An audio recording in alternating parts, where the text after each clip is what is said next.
여기 시력 교정 수술을 받은 5명의 참가자가 있습니다. 모두 시력은 1.0 이상을 잘 유지하고 있죠.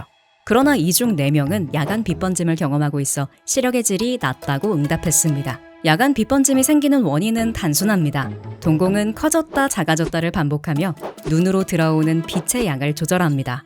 어두운 환경에서의 동공 크기가 수술이 시행된 절상 면적보다 커지게 되면 절상 면적 바깥에서 들어오는 빛은 비정상적으로 굴절되어 번져 보이게 됩니다. 그래서 야간에 빛번짐을 느끼는 것이죠. 그렇다면 사람의 동공은 야간에 얼마나 커질까요?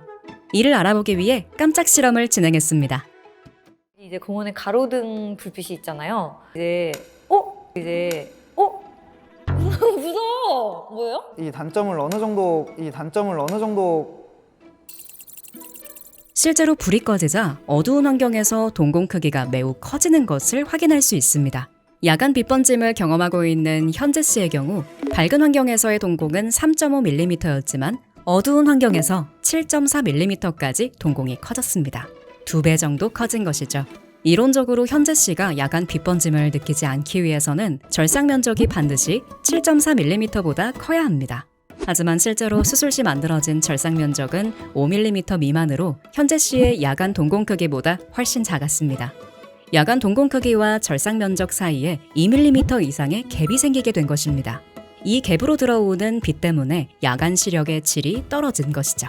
다른 참가자 역시 마찬가지였습니다. 실제 야간 동공 크기보다 절상 면적이 작게 만들어진 상황이죠. 그렇다면 절상 면적이 작게 만들어진 이유는 무엇일까요?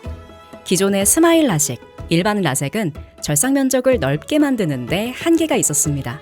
그래서 6.5mm 이상의 야간 동공을 가졌다면 야간 빛번짐 유발 가능성을 감수하면서 수술을 받아야 했습니다. 엄청 커졌다가 작아지네요. 저는 전혀 인지하고 있지 않아가지고 몰랐어요. 그 조리개처럼 동공이 왔다 갔다 크기가 커지고 작아지는 거 보니까 되게 신기하네요. 수술 전 신중하게 결정했다는 참가자들 역시 당시에는 이런 사실을 명확히 알지 못했습니다. 실제로 야간 빛번짐을 느끼는 사람들은 일상생활에서 어떤 불편함을 느낄까요? 이를 알아보기 위해 아이 트래커 장비를 사용해 야간 운전 실험을 진행했습니다. 참가자들은 아이 트래커를 착용하고 같은 구간, 동일한 조명 환경에서 운전을 시행합니다.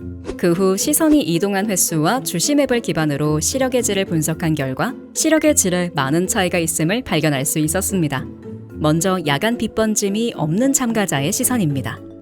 빛번짐 때문에 불편함을 느끼는 거는 없고 그래서 큰 차이를 못 느끼겠고 강한 빛이 많음에도 불구하고 안정적인 시선의 방향과 이동 경로를 보여줍니다. 1km 구간을 주행하면서 기록된 시선 이동 횟수를 보면 약 100회 정도로 전방의 자동차와 주변 환경을 자연스럽게 확인하는 등 불편한 모습을 찾아보기 어려웠습니다. 반면 야간 빛번짐이 있는 참가자들의 실험 반응은 전혀 달랐습니다. 참가자 4명 모두 같은 구간에서 시선이 이동한 횟수는 평균 200회 이상으로 불안정한 시선 움직임을 보였습니다. 지금 같은 경우에도 뒤에 차가 빛번짐 때문에 쉽지가 않습니다. 이거. 이제 라이트를 켜고 오면은 차가 어느 정도 저랑 거리가 있는지 그게 감이 안 와요. 이렇게 좀 불빛 많으면은 눈이 좀 많이 피로해요. 밤에 운전할 때는 약간 고개를 좌우로 좀 많이 더 찾아보게 되는 것 같아요. 반대편 차량의 전조등, 거리의 조명 등으로 인해 앞차와의 거리를 조절하기 어려워했고 시야 확보가 제대로 되지 않아 눈의 피로감을 느껴 야간 운전 시 많은 불편함을 경험하고 있었습니다. 누적된 시선 이동 경로를 한눈에 볼 수 있는 주시맵입니다.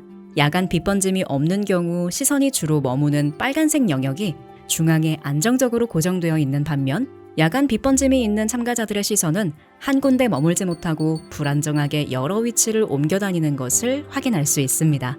이를 통해 실제로 야간 빛번짐으로 인한 불편함이 어느 정도인지 명확하게 알 수 있었습니다. 그렇다면 시력 교정 수술 시 야간 빛번짐은 당연히 감수해야만 하는 부작용일까요?